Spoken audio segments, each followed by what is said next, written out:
Hola, hoy es miércoles 12 de junio. Bienvenidos a Contacto, están ustedes en sintonía de Canal N, yo soy Javier Arrioleca y vamos a tener un programa recontra variado el día de hoy. Vamos a empezar con lo más serio, que es la política. Nos acompaña ya el congresista Pedro Olaechea, con quien vamos a conversar de varios temas, como lo hacemos siempre, y de manera franca, como lo hemos hecho siempre también. Luego viene Fernando Ceballos, fundador de La Tarumba, que presenta un nuevo espectáculo este año. Y finalmente vamos a conversar con Humberto Bandenay, que es peleador de MMA, que está peleando en UFC, y con su entrenador, Juan Manuel Díaz, que también es entrenador de María Paula Busagelo, que nos acompañó el viernes o el miércoles de la semana pasada. Entonces tenemos teatro, tenemos deportes de contacto y tenemos política, que es un tipo de deporte de contacto a estas alturas del partido. Buenas noches, Pedro. Buenas noches, Mijail, y buenas noches a todos nuestros amigos. Qué bueno que estés con nosotros de nuevo. Pedro, hacía tiempo que no estaba en la radio. Es verdad. Tengo que ir con la pregunta a la vena. ¿Vas de presidente del Congreso o no? Por este momento no te puedo decir ni definir. No es un tema que haya hablado. No es un tema como veníamos comentando. Es un tema que yo creo que se va a definir al final. Pero digamos, hay cierto consenso en varias bancadas de que tú eres una figura que no aliena a las demás, ¿no? Porque el presidente de un Congreso tan fraccionado, básicamente se va a definir en base a quién no despierta antipatías. Yo he tratado de mantener una relación constructiva con... Y parece que lo has logrado, porque hay como te digo, un consenso tácito de que... Pero yo he trabajado, he representado en algunos casos, he sido secretario de la Comisión Laboral por el APRAS, la confianza, y he trabajado mucho con Mauricio, me llevo muy bien básicamente con la gran mayoría de personas, y yo creo que muchas veces hemos podido trabajar temas complejos juntos, y no le veo mayor problema a trabajar toda mi vida. Lo que he tenido que aprender es a trabajar con gente que no es mi entorno. La vida de los negocios y la vida gremial te obliga a tener que conocer y encontrar con situaciones que no necesariamente están a favor tuya. Y eso te muñeca, me imagino. Más que muñeca, experiencia, trato, ¿no? O sea, claro, entender rápidamente que el otro lado también tiene una posición. Pero esa es la política. Y entonces tú tienes que buscar cómo puedes acercar posiciones y cómo, sobre todo, buscar las soluciones de que se están tratando de forjar, ¿no? Evitando tal vez cuando tú tienes, lo que es difícil es cuando encuentras una posición que se considera que ya es total, final. Entonces, pero si me permites la interrupción, sí, esto de encontrar soluciones que son totales, finales, irrebatibles y que son verdades absolutas, está bien de moda. Pero ese es el problema, por eso es que estamos en los problemas que estamos. Es una cosa que desde que se inicia la historia, la verdad es algo que relativamente nosotros podemos entender en un periodo de tiempo, dada la fragilidad de nuestros sentidos. O sea, entender todo que esta es la única solución, realmente no me parece. No, y en términos históricos, sin exegesis si no entiendes nada, ¿no? Porque claro, hasta las palabras cambian de significante y de significado. Exacto. Entonces, pero yo creo que siempre he tratado de mantener una relación constructiva dentro del Congreso para buscar consensos en proyectos de ley, sobre todo basándose mucho en data, basándose mucho en hechos. Porque hay muchas veces que son formulaciones que tienen más de doctrina, parecen que fueran un tema de fe. Y tú cuando te tratas con la realidad, claro, tú cuando estás tratando en la realidad, tienes que buscar los consensos, tienes que buscar qué data te da la realidad y qué otra cosa. La fe yo la entiendo trascender.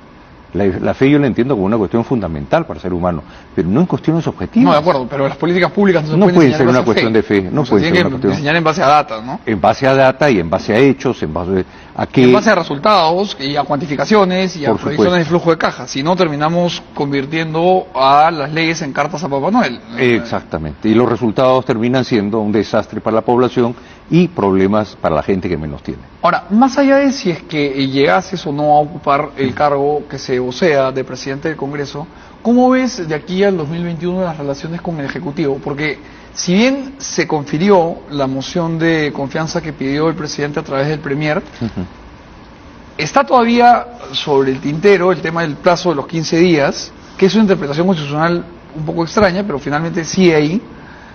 Y nada parece avisorar en el panorama que las relaciones van a mejorar.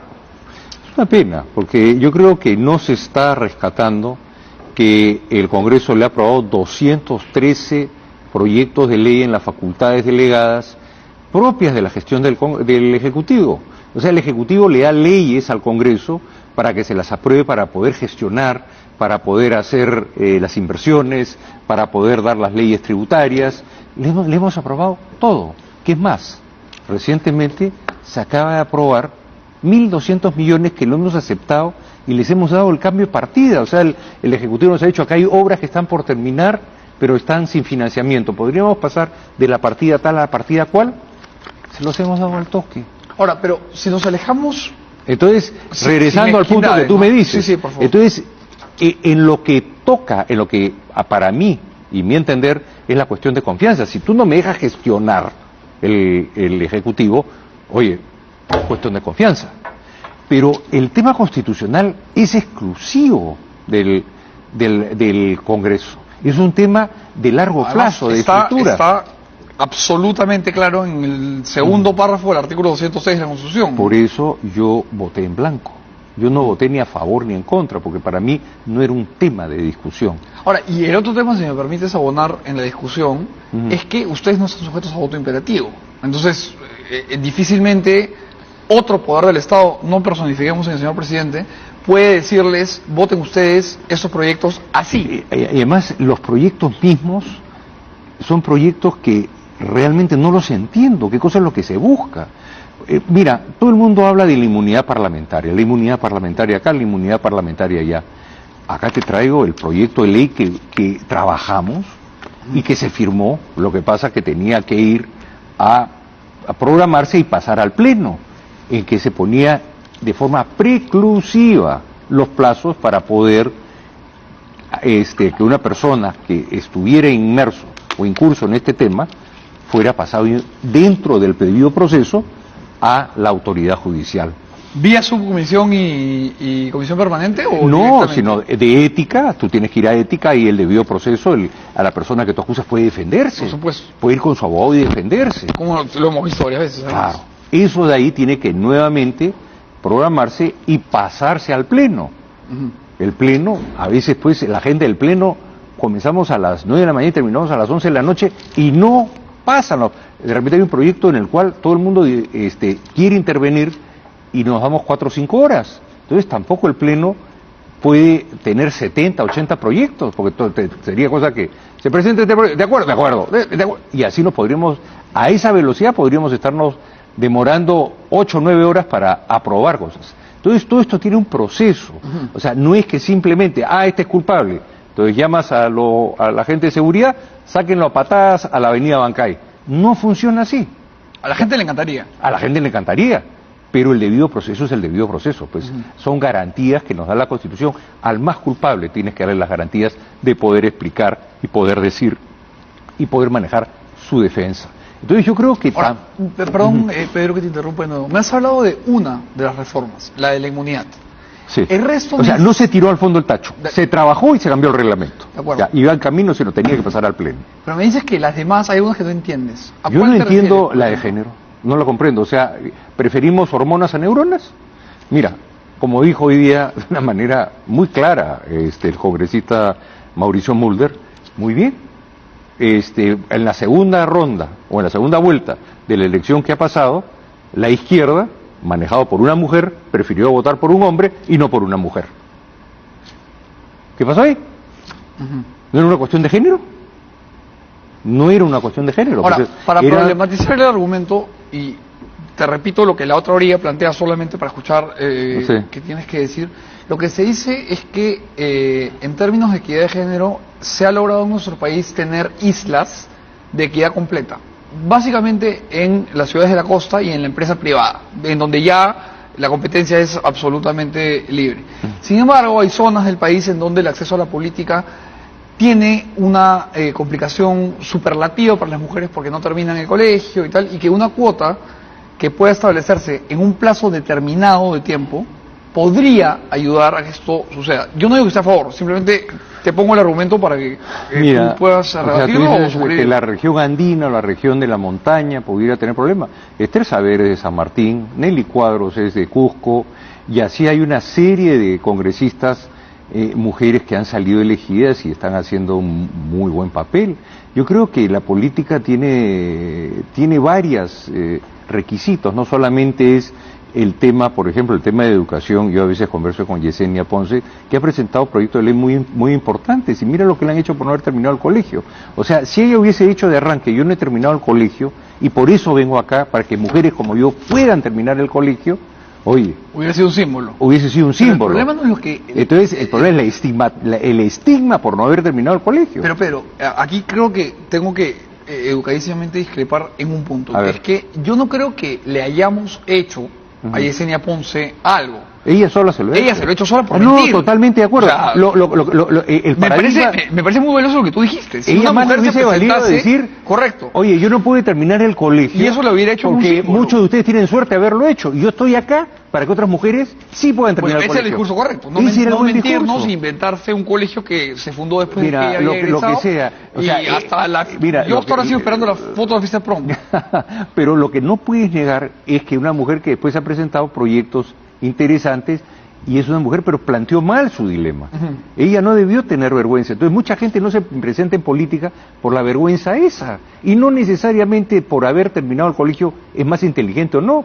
Hay gente que tiene una inteligencia nata, un sentido común nato, y no debería tener vergüenza de presentarse. Nadie te pide que presentarte al Congreso tengas que haber terminado el colegio. No, es el un voto aquí es requisito. universal. Y es un derecho que está consagrado desde hace Bueno, ya es un derecho buen tiempo. que hoy día para mí lo han puesto en duda, porque el derecho de participar en política es una de las garantías constitucionales del Perú, que está en el artículo 2, y que no está sujeto a referéndum. Sin embargo, hubo un referéndum. Ahí yo estoy esperando una respuesta de una persona que me está mirando. A ver, El referéndum sobre... en el que artículo 2 están consignados Todas básicamente las todos los garantías- derechos y las garantías que la tenemos Constitución- los ciudadanos. Exacto. que no te las puede quitar el Estado. Son varios incisos y Exacto. el Estado no puede retroceder en términos de libertad o de derechos humanos. Exacto. Ya, efectivamente está consignado en el... Acá me va a fallar la memoria, pero en el inciso creo que es F, Creo que el sí. derecho de participación política. Creo. Que solo puede ser modificado por ley. Ya, y entonces, ¿en cuál de las Entonces, preguntas de referéndum ves Fue que no una- puedes reelegirte. Ah, La no reelección, hasta ahora yo estoy esperando que me explique un amigo mío que sabe que le he hecho la pregunta y mantengo la reserva, cómo fue que le sacaron esos referéndum. Evo Morales, por eso, sí, en... envió a la CIDH y la CIDH le contestó que no era válido y que él sí podía participar en política. O sea, es una garantía constitucional y un derecho humano universal el poder participar en política. Yo Nadie te lo creo, puede yo bajar. creo, Pedro, que la reelección en gobiernos municipales, que tenemos 1874 distritos, Un horror. que son demasiados, por supuesto, Ujú. en gobiernos regionales, que tenemos 25, Mm. y luego en el Congreso tendría que ser indefinida, Mira, estoy de acuerdo, pero con la presidencia de la República, haciendo la analogía con el señor Morales, Ujú. en Bolivia, somos todavía hijos de una democracia y de una república poco institucional. Entonces, estoy de acuerdo. aquí ahí abres una caja de No, Pandora, ¿no? o sea, yo, el yo hecho- le daría una reelección, No, pero no, una. pero eso es por ley. La ley sí te permite que por ley tú puedas regular la Claro, reelección. antes era así. Claro, era así, o sea, el referéndum, al contrario, lo encuentro absurdo e inconstitucional. Pero pasemos a otro tema. Yo creo que nos hemos enfrascado en más de lo mismo. Yo esperaba una reforma política seria, regionalización que se ha quedado a mitad de camino. Por ejemplo, Pulgar Vidal postulaba 5 regiones, norte, centro-norte, centro, centro-sur-sur, y en los cuales hubiera un gobernador regional de peso. Hoy día los presupuestos el presupuesto es 11.000 millones de soles más o menos para las alcaldías. ¿Cuántas son? 1.800. Divide 8 millones de soles por alcaldía. Y van a planilla. Iban a planear. Entonces, Ahora, la frustración de la población debe ser tremenda. Es y lo sabemos. Tremenda, Ahora, porque no hay has forma que se citado, has ejecute citado al gran geógrafo peruano, quizá el más importante de todos, Pulgar Claro. Vidal, y él además desarrolló una teoría que no sé si suscribes, pero las 5 regiones que él planteaba tenían además otra virtud, que eran horizontales. Claro. Y esto generaba una geoeconomía que permitía Por supuesto. un engranaje entre costa, sierra y selva, y planteaba tener 5 puertos y rutas de penetración que le hubieran dado una lubricidad a nuestra economía que jamás la hemos tenido. Y los chilenos están haciendo un tren de Santiago al Paraíso, mientras nosotros seguimos peleándonos. Mira, además hubiese generado lo que estamos tratando de buscar es una solución política. El Perú económicamente relativamente tiene su balance de pagos en orden, tiene su déficit ordenado, tiene sus exportaciones andando, lo que es increíble, hemos batido récord de exportación, pero lo que siempre hemos postulado desde que estaba en la Sociedad Nacional de Industria, las exportaciones son importantes para el país, pero no generan crecimiento. Lo único que genera crecimiento en el Perú es la inversión. Y cuando se decía, no, es que por el precio de los minerales, como dicen pues, nuestros comunistas locales, y no es por ahí que va la cosa. Lo único que va a generar la exportación es una mejora del dólar, y la mejora del dólar lo que va a hacer es subir las importaciones. O sea, se neutraliza. Lo que claramente da el desarrollo es inversión y la demanda interna. Y eso genera consumo. Pero regresemos al tema político, porque acá el problema es político. Hoy, de todas maneras. De todas maneras. Entonces lo que tú tienes que comenzar a hacer es los votos uninominales. O sea, no es lista cerrada, lista de acá. Primero, al hacer una lista uninominal, obligas a que el partido sea nacional, porque tienes que presentarte en todas las localidades. Entonces tú, por ejemplo, estás en la localidad de lo que puede ser un sector de Piura. Ajá. Y tú, con los otros dos partidos que han logrado posicionarse nacionalmente, compiten entre los tres por ese lugar como en Estados Unidos. Es gobernador contra gobernador. No hay una lista que viene. Los diputados es lo mismo. Son los diputados republicanos contra los demócratas. Iguales en Alemania, iguales en Inglaterra. Por ejemplo, el distrito donde yo estaba en Oxford estudiando en Henley, tú ibas y estaba, eso se llamaba Bucks, B-U-C-K-S. Y ahí estaba el laborista y el conservador. Buen nombre para ganar plata, además. Bueno, ahí ellos iban a la elección. Eran dos personas a la elección. Y cada distrito electoral generaba... Bueno, así empezó su carrera Churchill, con un distrito electoral. Claro, él tenía un contendiente. Correcto. No es esta lista que tú sales por Lima y el peor enemigo tuyo es tu compañero de bancada. Es absurdo. Entonces comienzas a tener un voto en que la gente sabe quién fue que te votó. Lo que queremos saber, ¿a quién represento yo? Entonces, cuando el voto es de distrito uninominal, tú vas a conocer quién fue el que votó por ti. Usted comienza a ver... Se desarrolla esta cultura que hay en los Estados Unidos de mandarle cartas a tu senador. Por supuesto, pero ahí sí los congresos son de 578, 580 dos cámaras. Congresistas. ¿Por qué? Porque vas representando y te conocen. Cuando yo fui a Bax, me acuerdo el director de la universidad me dijo, para ti es importante que vayas mañana a tal municipalidad. Y dije, ¿por qué? Anda y te vas a encontrar. Entonces era un teatro que entraban unas 1000 personas, y eran casi todos mayores de edad, y estaba el congresista. Mira, le dieron, pero de alma. Que fue una especie de cabildo abierto en donde... Pero tiene que ir, y va una vez al mes. O sea, la semana de representación tiene sentido, porque tú estás delante de la gente que votó por ti, y te dice, oye, tú ofreciste esto. Y por eso es que Churchill se sale del partido, porque su grupo de gente le dijeron, eso no lo vas a aprobar tú. No. Entonces él tenía que obedecer y salió. Entonces esa reforma política es la que no veo llegar. Más bien veo llegar este tema que es un tema de hormonas y no de neuronas. Acá el problema es que, como te digo, el caso de Yesenia Ponce, y estamos de acuerdo, es simbólico. Si Yesenia hubiese dicho de arranque, no terminé el colegio, yo he venido acá para pelear, para que otras mujeres puedan terminar el colegio y para que puedan participar en la vida política. Además, oye, el colegio no lo terminó Oriana Falachi tampoco. Hay una cantidad de gente brillante que no terminó el colegio. Mira, la universidad no la terminó Steve Jobs, no la terminó Bill Gates, y gente como Elon Musk, huérfanos. O sea, no es eso. Pues entonces lo que tenemos que organizarnos es políticamente. La crisis que venimos teniendo es política, y por el camino que venimos andando, no me parece. Ahora, con respecto al camino que debemos tomar para ir cerrando la conversación, lo que permite un modelo como el que tú planteas, como el inglés, el alemán que tiene algunos bemoles, pero con algunos bemoles en el sistema. Pero tú no ves más de dos partidos, porque no pueden, y eso obliga a que el Congreso busque consenso. No, pero además cuando tú armas el partido, para poderlo armar tienes que ya buscar el primer consenso. Completamente de acuerdo. Por eso hay republicanos de derecha, republicanos de izquierda, pero que están dentro de una sola idea.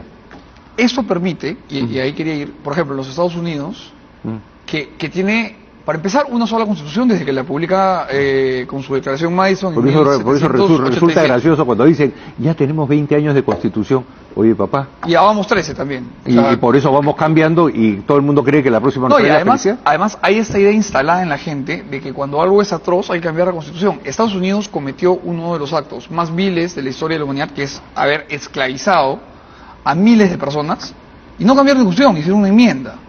Y Barack Obama ha sido presidente hasta hace poco.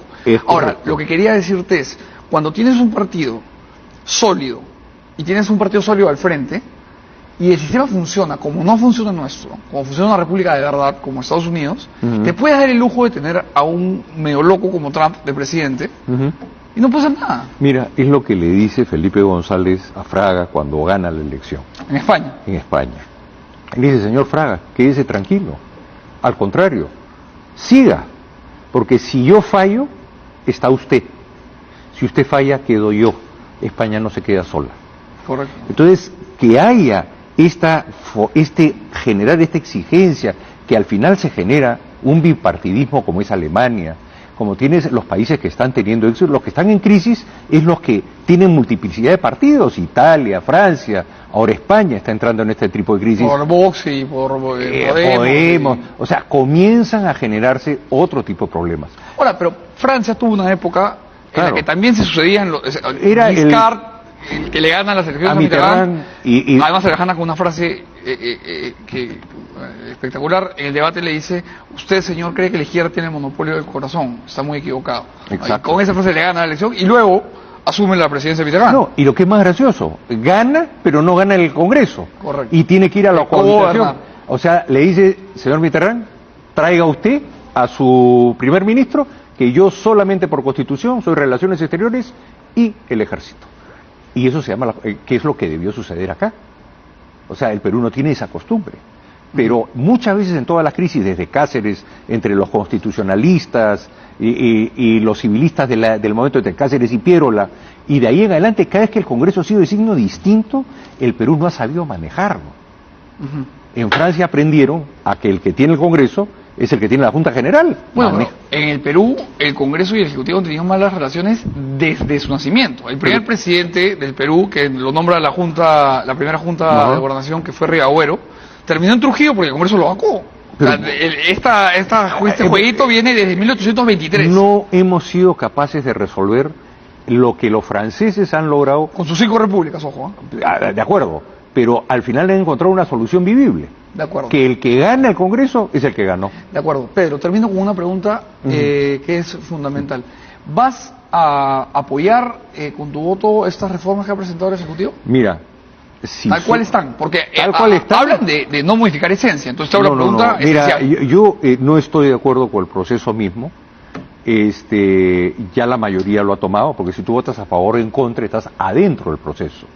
Yo voté en blanco porque no llegué al extremo del Pastor Rosas, que se retiró, y me parece que hizo lo correcto. O sea, a mí no me viene a forzar nadie en mi fuero. Yo me quedé con el resto de la bancada y al final me di cuenta que Julio lo que había hecho era exacto, o sea, defender el fuero. O sea, si tú quieres enmiendas constitucionales, vamos a discutirlas. Además, no puede ser que un grupo de 10 personas tenga la sabiduría de lo que está pasando en el Perú y esté dando la receta. Y como te digo, hay 2 o 3 de los proyectos que me parecen inverosímiles. Correcto, lo hemos discutido aquí harto, Pedro. Te agradezco muchísimo por haber venido. Siempre es un gusto conversar y discrepar alturadamente cuando toca. Encantado, pero créeme que en el tema de Yesenia tal vez me expliqué mal, pero estoy de acuerdo contigo. Ella ha podido hacer sus cosas de otra manera. Te entendí perfecto. Si hubiera dicho lo que tú has dicho esta noche, claro, de repente hubiera terminado siendo ministra. Muy probable. Pero lamentablemente nos mintió. ¿Por qué? Por el complejo de no haber terminado el colegio, que no debería ser un complejo. Señores, ha sido Pedro de la Echea, congresista de la República. Dicen algunos que futuro presidente del Congreso. Vamos a dejárselo al azar porque todavía no me quiere responder. Espero que me dé la primicia en su momento. Y hacemos un corte comercial. Cada día su afán. Vamos a hablar de la tarumba, que creo yo es el mejor circo peruano, y vamos a ver qué trae la tarumba este año. Viene Fernando Ceballos, que es el fundador y el padre de este grupo maravilloso de artistas que trabajan con tanto ímpetu por traer arte a nuestra ciudad. Corte y volvemos, no se muevan.